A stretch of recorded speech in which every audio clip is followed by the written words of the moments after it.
Bu storiesim faqatgina ayol qizi uchun. Ko'pchilik bola chaqa bilan o'ralashib uyda o'tirib qolgan, lekin kasha pampersga hech bo'lmasa pul yetib tursa yaxshi bo'lardi deydiganlar ko'p oranglarda. Uyda o'tirib daromad qilish xohlaydiganlar ko'p.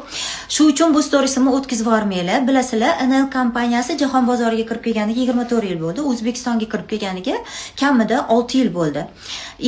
Unga Sog'liqni saqlash vazirligi tomonidan sertifikat, litsenziyalar berilgan mahsulotga, mahsulot 100% halol. Lekin bir joyda ishlayman desanglar, NLda komandaga yozilinglar deyishadi, kamida $400-500 so'rashadi va tarmoqli marketing bo'lib ketadi. Unaqa narsalarni men umuman reklama qilmayman, bilasizlar.